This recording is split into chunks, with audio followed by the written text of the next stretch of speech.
Nats Chat is brought to you by Walters. Catch the rest of the NCAA tournament at Walters on the 30-plus televisions available. Plan your opening day at Walters. Visit waltersdc.com and click on reservations. Before the lockout, I made sure that we reached out to everyone and let them know that, when this happens, it'll happen quick. So you guys got to be, typically we say, hey, be in really good shape so that you can hone in on your baseball skills. Now it's like, hey, you got to be baseball ready. We don't know what they would do, but plan on having games like right away. I mean, we only have a short period of time. So, man, these guys came and they look good. And they, I went around asking all of them how they're doing, and they all said they want to play.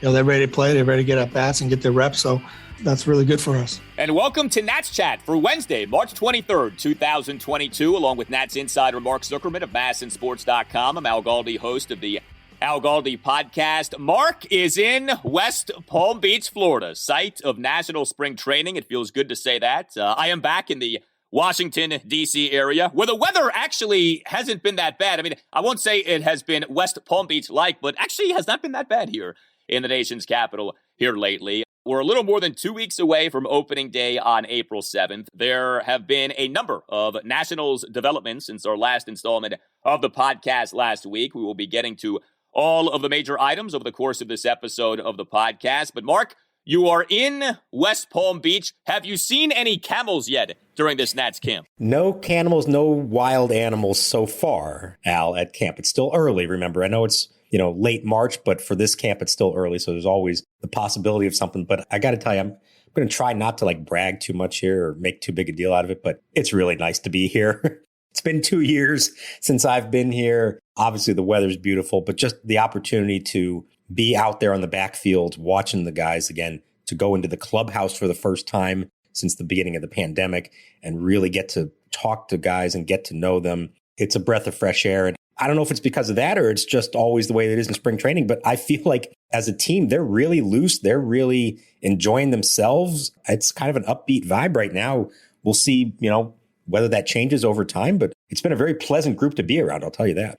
Some business to make mention of. A new Nats Chat t-shirt is coming. Be on the lookout for this. A new red Nats Chat t-shirt is on the way. You'll be able to get that like you can get all Nats Chat merch at our website, natschatpodcast.square.site. That's natschatpodcast.square.site. Also, if you are interested in being a sponsor of the Nats Chat podcast, if you are interested in advertising on the Nats Chat podcast and reaching thousands of Nats fans every day during the national season, email the brains behind this operation. Mark and I are the brawn, but Tim Shovers is the brains. You can hit him up at natschatpodcast@gmail.com. That's natschatpodcast@gmail.com. So I wanted to ask you about this. Rob Manfred a few weeks back said that media access would return to pre-pandemic times. Is that in fact the case? Is it like it's 2019 all over again?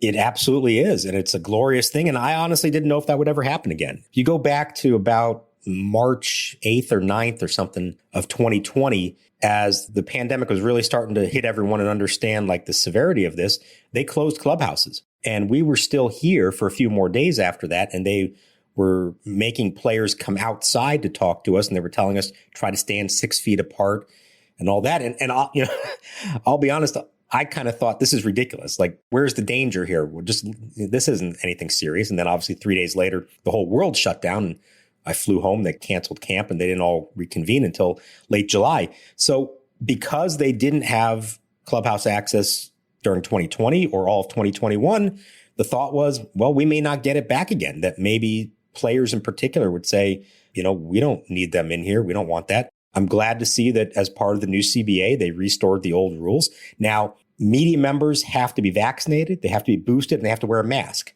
inside the clubhouse. So those are the requirements for us. The players, because in their CBA, are not required to be vaccinated or masked. So it makes for a little bit of an odd dynamic.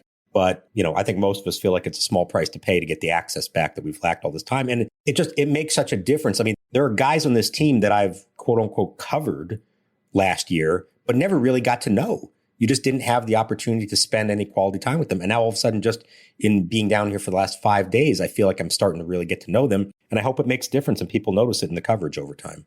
So as everyone listening knows, the pandemic hopefully it looks like here is winding down. And, I don't want to declare the whole thing over for good, but it certainly feels like we are finally coming out of this thing.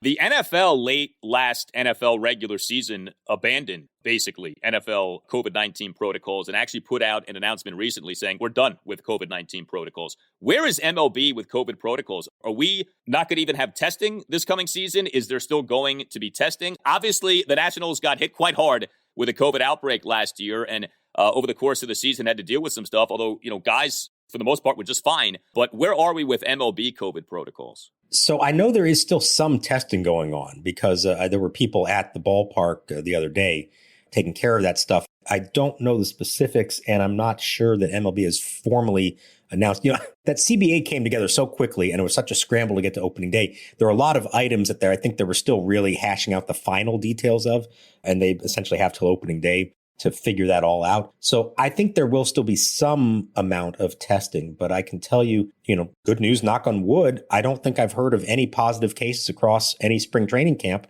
so far. And you would hope that that continues. I mean, you're going to start to get to a point where there's more mixing and matching of different players and different teams, and travel will start up, and that'll be another important test. But it's definitely a different vibe than a year ago as far as that's concerned. And the hope would be that, there'll probably be the occasional somebody has to go in the COVID IL for a few days, something like that. But the hope would be that it's not nearly the same kind of issue that we dealt with the last 2 years. I was laughing about this the other day. So I remember when Eric Fetty tested positive last year, and we were like, oh, but he was vaccinated. How could he test positive? And of course, we come to find out, unfortunately, with Omicron, you could be vaccinated, but still get the darn thing. Now, being vaccinated helped you to not have serious symptoms from it, but millions of people ended up testing positive for COVID despite being vaccinated. So it's just funny how our perspective and knowledge on all of this changes. But yeah, great to hear that media access is back to where things were a few years ago. And obviously we hope that that continues. A lot of things have popped up with the Nats in recent days. Maybe the biggest item, certainly the most feel-good item, was Nats managing principal owner Mark Lerner on Monday night during a MASN telecast of a Nats St. Louis Cardinals exhibition game announcing June 17th and 18th, we are going to honor Mr. National, Ryan Zimmerman, and have a special giveaway on the 17th. And the 18th, we're going to retire his number in front of hopefully a big sellout crowd to honor him. And we're really excited about it. He deserves it, and we're honored to be able to do it. The Nats did not wait at all to retire Ryan Zimmerman's number 11. So, first of all, the schedule this season we know is so condensed. The Nats in June are going to play 5 games against the Philadelphia Phillies over 4 days at Nationals Park. There's going to be a doubleheader on Friday and then a game on Saturday. June 17th is that Friday. There will be, I guess, a Ryan Zimmerman-themed giveaway, I'm assuming, for the night game. And then the number 11 is being retired prior to the Saturday game. So this isn't a deal where you wait a year or two. This isn't even a deal where you're waiting deep into the season. No, June weekend series against the Phillies. Ryan Zimmerman, nobody's surprised that this is happening. Any surprise at all from you on the timing of it, just that it's happening as quickly as it is happening? Not really. I think we talked about in our episode after Zim retired, okay, when are they going to do this and should they take their time and how do you make those kind of decisions? And yeah, there are some organizations that would maybe wait it out a little bit, but I feel like we knew all along, if there's anybody that's a clear-cut case, you don't really have to wonder, is it the right move or not to retire number 11? This was the one, obviously. And I think also just the nature of last season, how it went, the fact that his retirement announcement came during a lockout, so they never had a press conference, anything like that. He was down here. It was actually before I got to camp, and he was down here for a couple of days working with guys, and he'll be around on occasion. But, there really hadn't been any kind of formal goodbye for him. So I think it makes sense to do that this year. They picked, a weekend where it's going to be a lot of interest anyways with the Phillies in town. Bryce Harper, Kyle Schwarber will be in town with the Phillies. So I think it makes sense. My hope would be is that in the future, when there are other players that they're considering doing these kinds of things for, that they don't necessarily just rush into it like this. But if there's one guy who earned it, I think this is the one. I don't think anybody's going to say, well, hang on, I'm not sure this is the appropriate recognition for Ryan Zimmerman. From a promoting perspective, did you ever think that they might try to do the Zimmerman jersey retirement during a weekday game, since weekend games usually are well attended? I mean,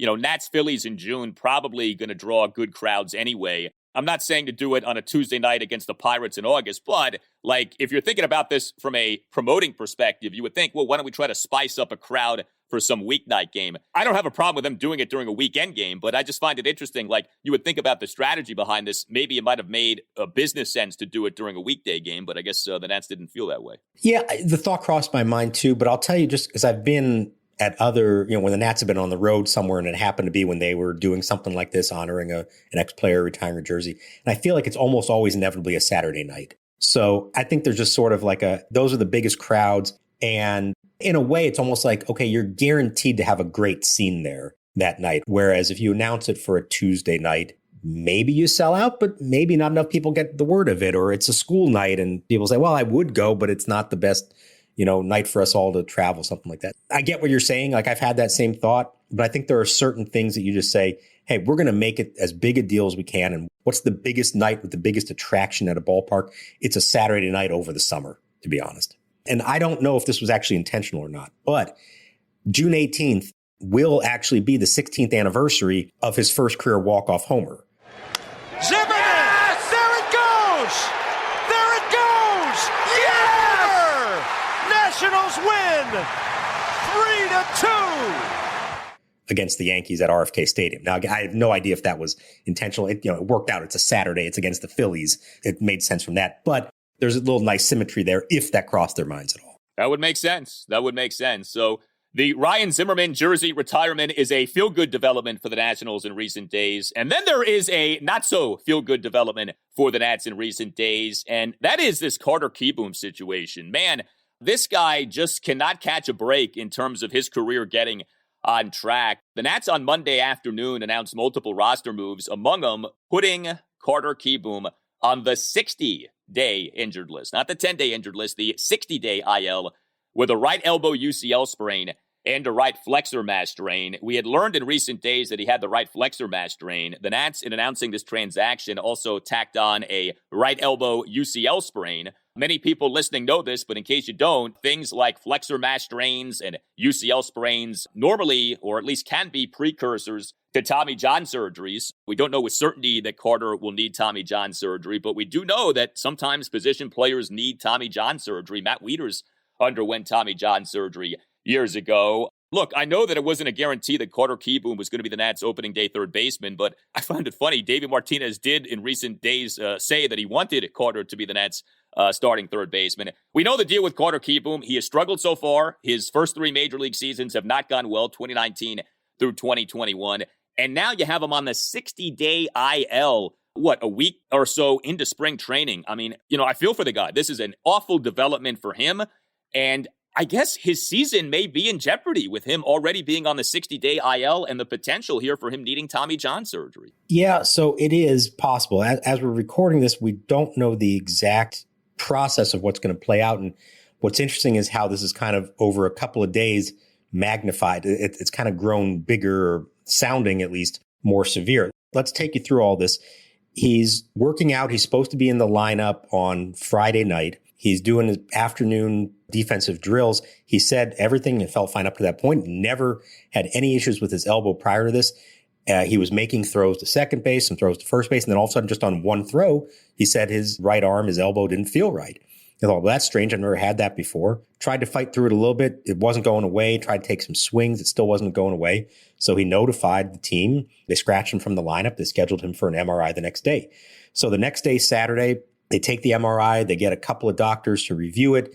They came back with the diagnosis of this flexor mass strain. Now, that is a series of tendons and muscles in the forearm that are kind of connected to the elbow, and they can be a precursor, like I said, to the actual ligament and to Tommy John surgery. But the initial word was it's just a flexor mass strain, but we're going to give it a few days for the swelling to go down, run some more tests just to make sure that the ligament is fine. Okay. Then we talked to Carter the next day, and he said he's pretty confident it's nothing more than that. He's looking at 4 to 6 weeks of being out. Then they make the announcement yesterday of the roster move, and they say, oh, he's on the 60-day IL with the flexor mass strain and the UCL sprain. Now, a UCL sprain, by definition, a sprain is a tear, but there are degrees of it. So like Joe Ross had a UCL sprain last year, did not have surgery. They said you can rehab this, so it's only a partial tear of it. It's my understanding is that's what we're looking at here. When I asked Davey Martinez last night about it, he said his understanding of it is that the flexor mass strain is still the more significant of the two, that this wasn't some kind of brand new development that changes the whole outlook of it. And they are still looking at 6 weeks of rest and rehab before he starts up baseball activities. Obviously, it's 2 months till he's allowed to play because of the 60-day IL. Now, what does that all mean in the end? I don't know, except to say it's not good for Carter Kieboom. After 2 years of being given opportunities to win this third base job and not doing enough to really secure it, he comes to camp this year with another opportunity to win the job, and he doesn't ever even get into a game because of this. Now, maybe there's still time down the road. Maybe he is back in June, something like that. But you do wonder how many more chances does this guy get? And at what point is that opportunity to sort of pass him by and they have to look elsewhere? The problem is the other options they have at third base right now are not real appealing. No, Maikel Franco would appear to have the inside track on being the Nats opening day third baseman. Maikel Franco, one of about 200 veterans who the Nats have signed to minor league contracts here for camp, although the Midas touch that Mike Rizzo has had in recent years of signing older players, or at least veteran players who look like they're done, and then those guys doing well for the Nats is like a mile long at this point. So watch Maikel Franco be Mike Schmidt this upcoming season. I mean, the 2022 season will only be Franco's age 29 season. He feels older because he was with the Philadelphia Phillies for years. At one time was actually considered to be a pretty promising guy with the Phillies, but he never really ended up working out. He actually was decent for the Kansas City Royals in 2020. He played for the Orioles last season, and he was not good. His wins above replacement for Baseball Reference for last season, minus 1.6. So he was well below replacement level last year, but you know, Alcides Escobar had sort of a similar narrative with him coming into last season, and we all know what ended up happening with him with the Nats. So I don't know. I don't dismiss anyone at this point in terms of Mike Rizzo acquiring these veterans because so many of them do well. But, I mean, look, the Nats, they're a rebuilding team, right? So to sit here and say, well, Mike Rizzo has to make a move for a third baseman seems kind of silly. That said, we know how Rizzo operates, and man, I mean, there really aren't many options for third base right now. Do you think a trade could be coming from Rizzo? I think it is possible. Just because, like we just said, there's not a lot of options there. And if Kieboom really is going to be out for any length of time, Maikel Franco is your starting third baseman. And as we just said, you just outlined the numbers. I mean, he had a lower OPS and a worse defensive run saved in the field last year than Carter Kieboom did. And Carter Kieboom did not have a good season. So Franco really did not have a good year in Baltimore. Now, the options beyond him are even thinner. They have a guy named Richard Urania on a minor league deal who has a little bit of experience, but not a guy that came into camp expecting to be talking about at all. And then they have Ere Adrianza, a veteran utility man who they signed to a major league contract right before camp started. They like him a lot. They want to use him in a lot of different positions. I don't think they necessarily want to view him as an everyday third baseman. So I do think it's a concern. There's a couple things here. There's one, who's your just sort of get through it for now third baseman. But really, more importantly, is who's your long-term answer at third base? That's what this season is about identifying long-term parts of the puzzle. There was still hope that Carter Kieboom could be that. And maybe there still is, but we're not going to know that for quite a while now. If there's nobody else in-house who you could put out there that you think might be part of the equation, do you need to now do a little better job of just filling that with someone that you feel a little bit better about? Somebody, I'm going to throw a name out there, Asdrubal Cabrera, who's still available. Something like that to just kind of get you through the first part of this season with somebody who's a little more of a known quantity. I don't know. I don't know if that's where they're going to go or they're just going to stick with Maikel Franco. But in both the short term, but I think more concerning in the long term, I'm not sure anybody really knows who their third baseman is going to be, not just this year, but next year. Don't give Mike Rizzo any ideas, okay? Because if a guy is an older player and he played for the Nationals in 2019, you know that Rizzo wants to bring him back. I mean, my gosh, this team, Anibal Sanchez, Sean Doolittle, Gerardo Parra, the list goes on and on and on of guys who Rizzo keeps bringing back or has brought back. Hey guys, Al Galdi here for Window Nation. Spring has started, and so too has Window Nation's start of spring sale. With up and down temperatures, is it difficult to stay comfortable in your home? Your windows may be ineffective, maybe more ineffective than a bad bullpen, and who wants that? But the good news is that you can upgrade your windows with Window Nation. Beat the spring rush at Window Nation and get special spring savings. Mention my name, Al Galdi, and get 2 free windows with every 2 that you buy. There is no limit. Plus, make no down payments and pay no interest for 2 full years. Start enjoying energy savings now with new Window Nation windows, all while upgrading the look and feel of your home. Call 866-90-NATION or visit windownation.com. Again, mention my name, Al Galdi. Get 2 free windows with every 2 that you buy. No limit. Plus, make no down payments and pay no interest for 2 full years. Call 866-90-NATION or visit windownation.com. That's 866-90-NATION or windownation.com, and tell Window Nation that Al Galdi sent you. Here's Luis Garcia. Garcia hits one high and deep to right field. Sanchez drifting back, looking up. This one's way back there, and it is long gone. Caught by a fan in the first row of the second deck. Luis Garcia goes yard, his 6th home run of the season. The state of the Nats infield. So, okay, just go around the infield, right? Keibert Ruiz figures to be your everyday catcher. Josh Bell figures to be your everyday first baseman. We'll have some Riley Adams mixed in there. It certainly sounds like Cesar Hernandez is going to be the everyday second baseman, and Davey wants him to be the leadoff man. We got to talk about that. Maikel Franco, for now, is your third baseman, and from what I've been gathering, from what I've been reading from you, Alcides Escobar is the shortstop. So we have a rebuilding team, and in the infield, it looks like you're going to have Franco at third, Escobar at short, Cesar Hernandez at second base. There was a guy, what was his name again? Oh, yeah, Luis Garcia, who was supposed to be a middle infielder of the future.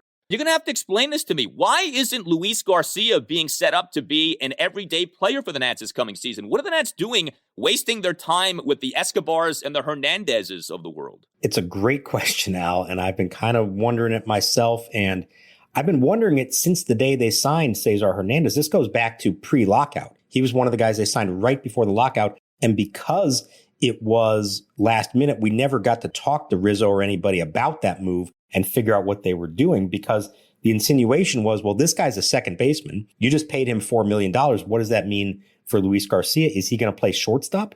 And the answer was, yeah, we think that's where we're going to do it, because that is, his quote unquote natural position growing up, even though he hasn't played it much in the big leagues and it's kind of looked shaky when he has been there. Well, then out of the blue, Davey says the other day that he's looking at Escobar as his starter at shortstop, and kind of is hinting at the fact that they just don't think Luis is ready. They think defensively, there are a lot of lapses out there. Offensively, he needs to do better against left-handed pitching. And I mean, that's all correct. I mean, he's not wrong in saying all that. And I can't help but think about the circumstances in which we've seen Luis Garcia in the major leagues the last 2 years has been either because of injury. In 2020, he was called up when Starlin Castro broke his wrist, or because of trades. Essentially, he was the replacements for Josh Harrison and Trey Turner when they were traded at the trade deadline last year. And so they threw him into the fire. And I just wonder if deep down they felt all along like he's not actually ready yet for this. And Davey said, look, if he's not playing every day in the big leagues, we don't want him coming off the bench. We'd want him playing every day at AAA. So reading between the lines, it certainly sounds to me like he's ticketed for Rochester, which may be best for his development. But like you just said, if you truly are a rebuilding team, if there's ever a time to just throw a kid out there and let him sink or swim and not feel the pressure of, the first time you make a mistake, you're going to be demoted, this would seem to be it. But for whatever reason, they're not conveying that they think he's ready for it, or that they think it's best for him or the team to let him sink or swim at the big league level right now. So I'm glad you brought up the circumstances under which Luis Garcia previously had been brought up to the majors, because I remember bringing this up to you last summer. Normally when the Nats have a highly regarded prospect, they bring him up and he stays up, right? Unless there's some unforeseen circumstance. Luis Garcia has been jerked up and down, majors, minors, a bunch of times. And when he has been brought up to the majors, he hasn't necessarily played. And so it has felt to me like they don't really view him as a highly regarded prospect. They like certain things about him clearly, but they don't look at him the same way that he gets talked up by some people. And this latest development to me is further reason to believe that they maybe just think that he's a utility guy or just a bench guy and that he's nothing more than that. But I don't understand at all when you're a 97-loss team the previous season investing any kind of time or resources in a Cesar Hernandez or an Alcides Escobar. I was fine with the Nats bringing back Escobar. He was a bright spot as last season went on. But we discussed this. Like, how about Alcides Escobar is the new Asdrubal Cabrera, right? A super utility guy, a veteran who can help along someone like a Luis Garcia. Like, yes, there are lapses in the field, but there also are spectacular plays in the field. And how do you get better in the field if you're not playing in the field? And I'm talking at the major league level, not at the minor league level. And I know that offensively he's far from a polished product, but I remember he hit a bunch of doubles last season. And again, like, let the guy take his lumps and see where you're at. This is reminding me of the Victor Robles thing. Now, look, Robles didn't do enough on his end to earn continual playing time, but like 97 losses last year. Like, what are we doing here with Hernandez and Escobar and maybe now Michael Franco? I find this to be very bizarre. It's almost like they're in denial about what they are. Like, if you're not contending, you're rebuilding, and they're rebuilding. So rebuild. Embrace that for a season or two. You're not wrong in a lot of what you're saying there, and it is a little bit baffling. And I think what it may amount to is that the last 2 months in particular of last season were so tough to watch for this team. Once the trades went down and when they were losing games at a rate that we have not seen in a long time, that I wonder if somewhere within the organization, whether that's on the ownership level, the GM's office, the manager's office, or a combination of all of them, there was a feeling of, yeah, we are thinking long-term here. That's the goal. But in the meantime, we want to put a more respectable product on the field right now.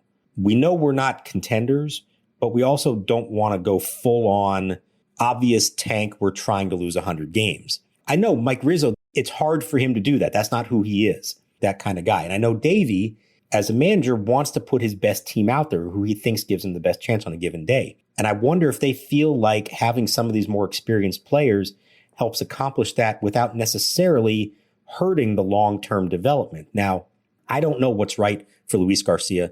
If playing every day in the big leagues right now would be better or worse for him. Maybe it would be worse if he really struggled and it was obvious he's just not a big leaguer. Maybe that's worse for his development. I don't know. Like I said, he did kind of get rushed to the big leagues in the past. He would not have been called up under normal circumstances.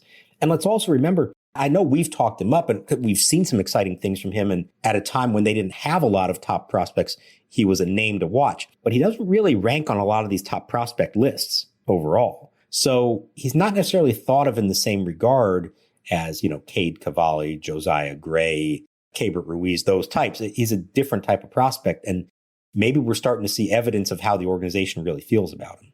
Luis Garcia last September, and I know you have to always be careful with September numbers in baseball, but Luis Garcia for the month of September 2021, 271 batting average, 477 slugging percentage, 768 OPS. He hit 11 doubles in the month of September. Maybe that's entirely a function of a guy just racking up some meaningless hits in a lost season late in that season. Or maybe, just maybe, he started to figure some things out. I think it would be a real shame if he doesn't begin the season as an everyday player for the Nats, unless there's stuff behind the scenes that we don't know about. And I'm always open to that. The Nats have information that we do not know. Maybe there are things behind the scenes that scream for Luis Garcia to not be an everyday player. But I did find that really interesting recently in an article you wrote for massinsports.com.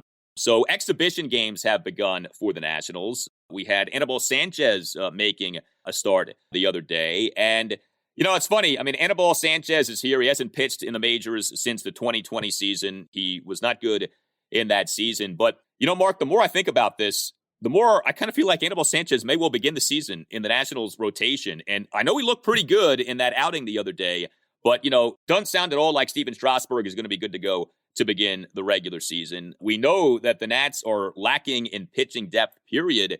Right now, I feel like if you're a betting man, you actually should put your money, amazingly, on Anibal Sanchez beginning the regular season in the Nats rotation. I agree, Al. And it's pretty remarkable that we're saying that. I mean, a week ago, 10 days ago, would we have even considered that possibility? That not only would Anibal Sanchez be in camp, but that he'd probably be in the opening day rotation.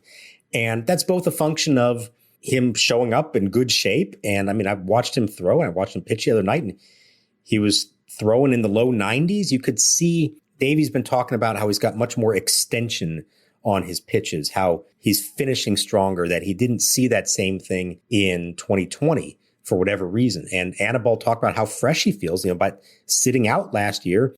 It's not like he missed a season because of injury. He missed a season because he chose not to play because he probably wasn't getting the kind of contract offer that he wanted, but that leaves him really fresh. And maybe that can mean something and actually help. He looked good. It's, a couple innings of a spring training game. I don't want to read too much into it, but he certainly looked good. But beyond that, I'm going to give you what their options are right now in the rotation. Like you said, Strasburg, he's healthy by all accounts. And I've watched him throw live BP and he looked, as close to normal as I could tell you that he is. I don't know what the velocity was, but it seemed normal to me. And talking to some guys who faced him and caught him, they felt the same way. But he's going to take his time. There's no reason if you're Steven Strasburg coming off the 2 years that he's had to rush this and try to get ready in 3 weeks instead of the normal 6. So I think barring any setbacks, he's going to miss the first, couple of turns around the rotation, and then they'll activate him in mid to late April at some point and then be off and running. But he's out of the mix. Joe Ross is on the 60-day IL now because he has a bone spur in his elbow that had to be removed. And so that's going to be a while for him. So what are we talking about? Patrick Corbin, number 1. Josiah Gray is 2. Eric Fetty, who I think in a best case scenario, we were talking about all winter that they may have 5 better starters than him. I don't know that they do right now. He just pitched last night, so that's 3. Josh Rogers, who looked good in September and, certainly would come to camp in the mix for a spot. Kind of looks like it's close to a lock for him, is 4.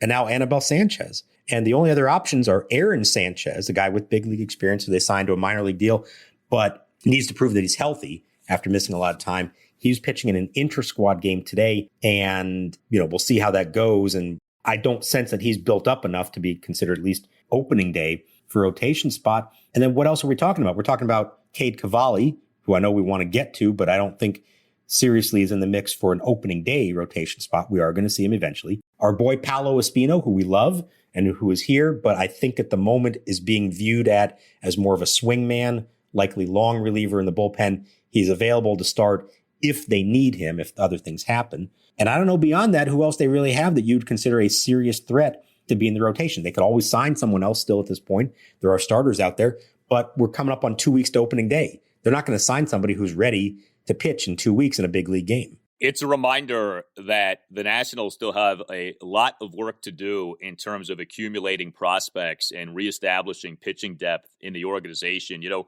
When you say that a team is rebuilding, not all rebuilds are the same. There are various phases to a rebuild. And first, there's the recognition that it's time to rebuild.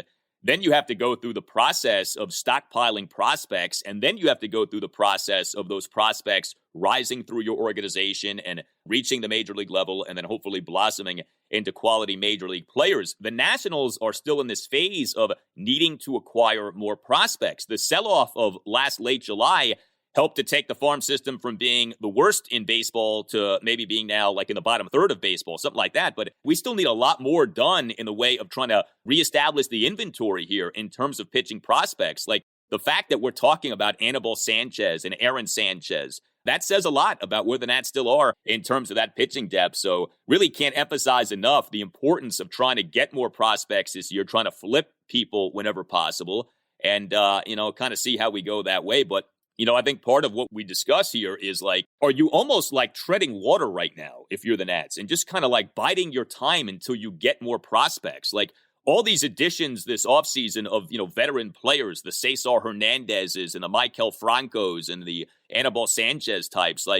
Mike Rizzo's doing this because he doesn't have other options. And I don't want this to be a wasted season. Whatever you can do to develop young players, do. And then hopefully you can somehow get your hands on some more prospects. Maybe you end up trading away a Nelson Cruz. Maybe you end up trading away a Josh Bell. But I think that this is a really key thing with the Nats. They still have a lot of work to do in terms of trying to rebuild that farm system. Yeah, agree 100%. But I think the other point that we want to make sure we make here is there's always so much focus on who's going to make the team out of spring training. And I think especially this year, it's less important who's in the opening day rotation than who's in the rotation come June, come August, and especially at the end in September. It's going to look different by then. Like I said, the hope would be that Steven Strasburg, a few weeks into the season, is ready to go and that he's off and running the rest of the way, and now he's a big part of it. Cade Cavalli, I'm pretty sure, is going to be a part of the rotation sometime this season.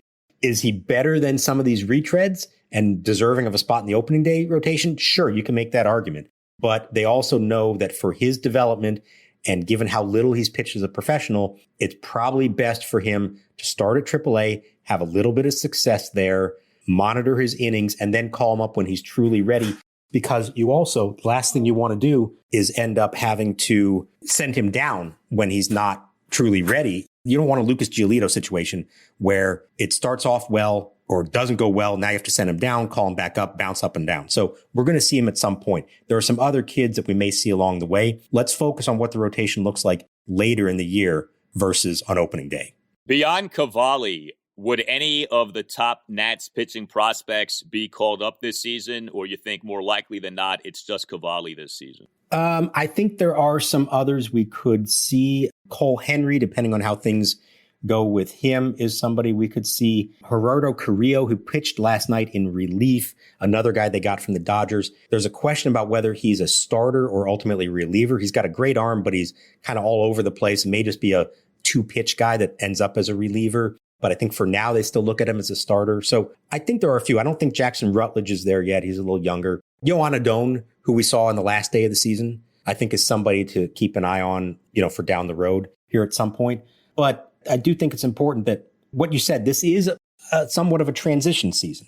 Like, it doesn't just all happen at once. And as much as you want to believe that when you start this rebuild, that you're looking at the future of the team growing up together in the big leagues over several years, sometimes that first year of it is the placeholders with a few guys coming up who are ultimately part of this.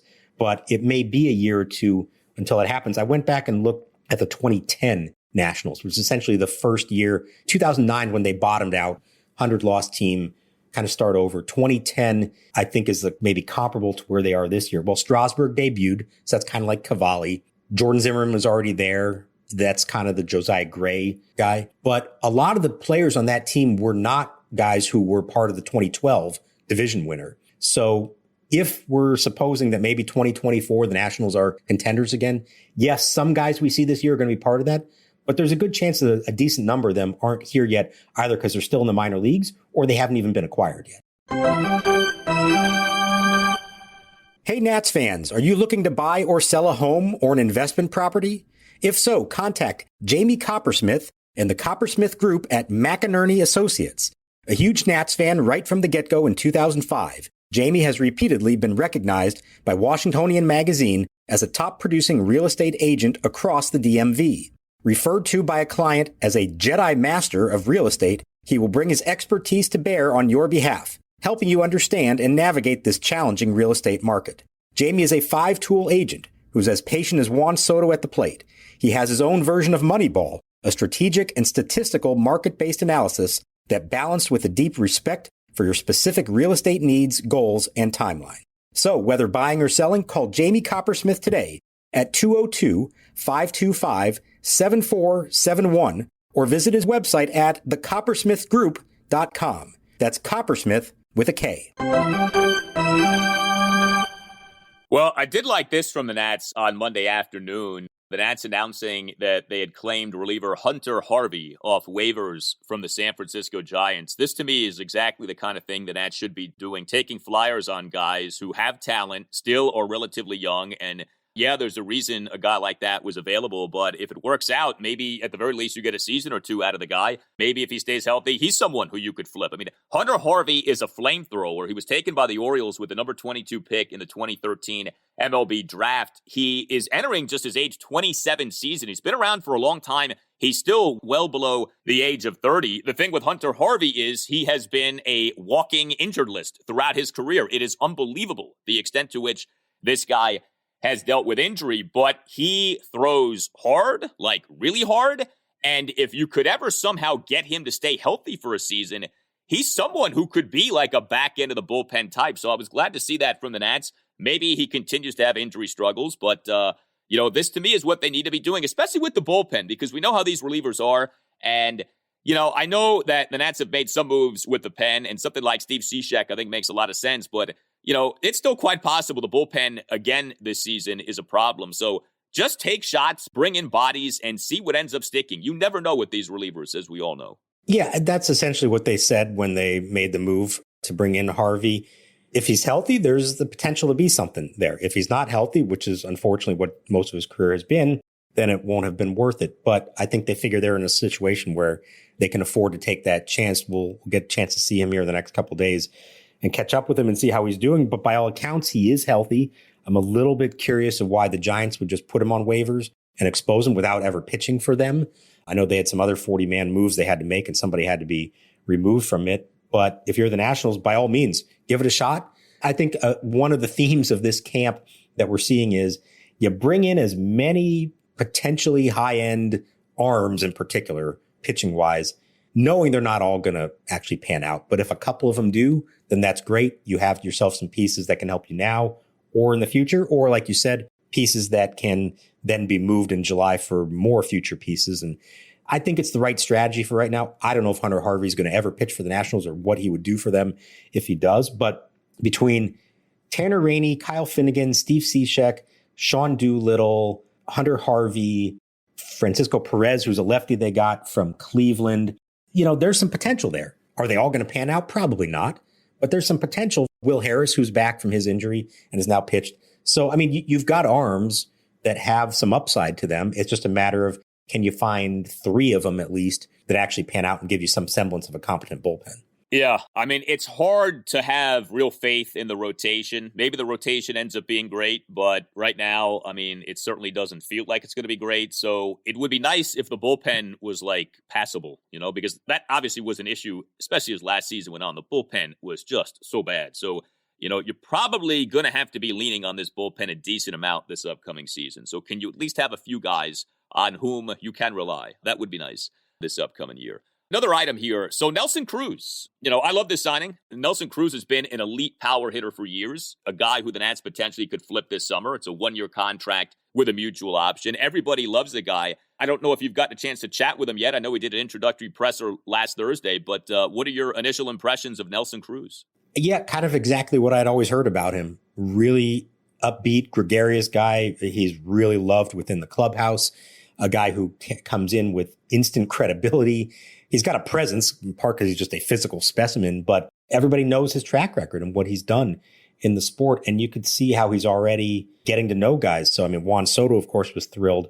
Josh Bell, I just published a story on massinsports.com about this. Josh grew up in Dallas as a Rangers fan. And as a 19-year-old, he was able to get tickets to World Series Game 3 in 2011 when the Rangers are playing the Cardinals. Nelson Cruz hits a home run in that game. Josh is a big fan of his. That's also the night that Albert Pujols hit 3 home runs to tie the all-time record. And Josh is thinking, as he's telling me the story, he's like looking over a couple lockers down to his left, and there's Nelson Cruz, and they're now teammates. And he gets to actually get to know the guy on that kind of level and learn from him to be a better hitter. So a very cool experience for him.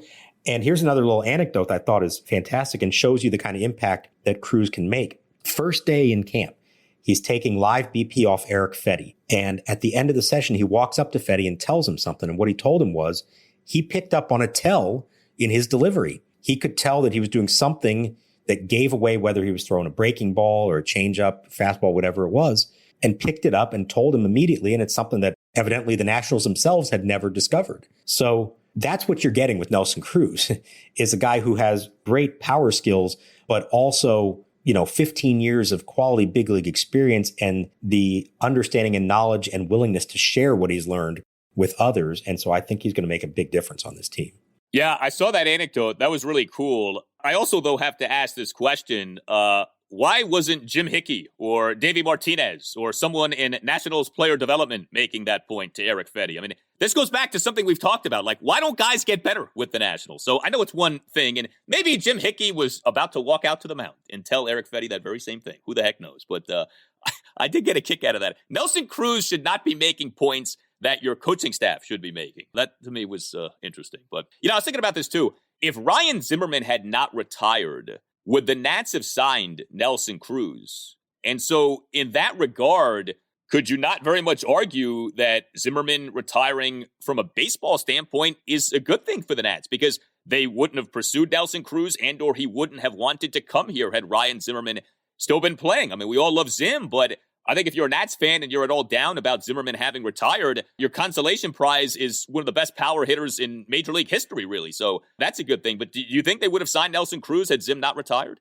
No, I don't think they would have. And I mean, look, this is not a name that was coming up pre-lockout at all. And it really only came up in those last 24 hours as it was clear he was available, as we knew for sure that the National League was going to have a DH. They weren't pursuing a DH. They were pursuing a lot of potential big bats to help out their lineup. Maybe someone would have played left field, maybe somebody would play third base, whatever. Once it was clear that Nelson Cruz had some interest and he was available and they knew they needed a DH, they specifically targeted him and went after him. But you're right. If Ryan Zimmerman is back, they kind of have to leave that spot open. Not that Zim would have been the everyday DH, but they probably would have spread those at bats around.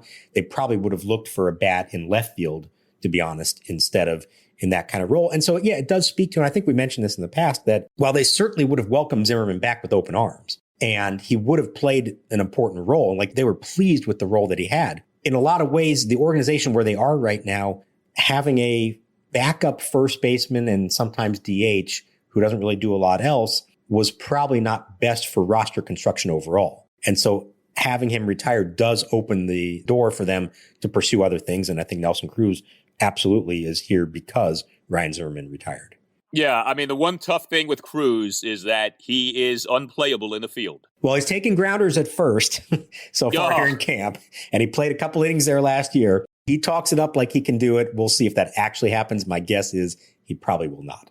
Yeah, I think Keith Hernandez's reputation is safe. You brought up the 2011 World Series, famous play in that World Series, a David Freese triple, and Nelson Cruz was humbled defensively on that play. But like I said, he is a spectacular hitter, so you're willing to put up with the no defense, but you can't play him in the field. Like, if you're going to play Nelson Cruz, he has to be your DH. So they are kind of locked into that now. Like, Cruz, if he stays healthy, he's going to have to end up being your DH for like 140, 150 games this coming season. Yeah, and it does prevent you from, say, giving Josh Bell a day off to DH or other guys around the field who might do that. So it does lock them in a way that they weren't necessarily anticipating, but I think they figured the benefits outweigh the negatives in that case.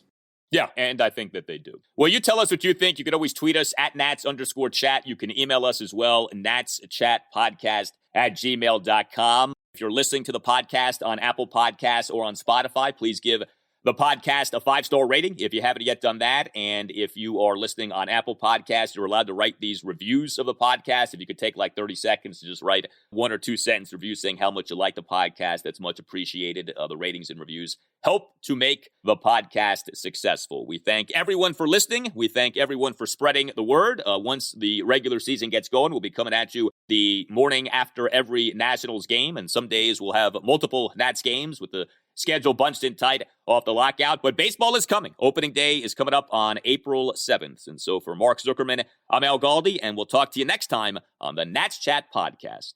Here's one into right. At the wall, Cruz has hit another.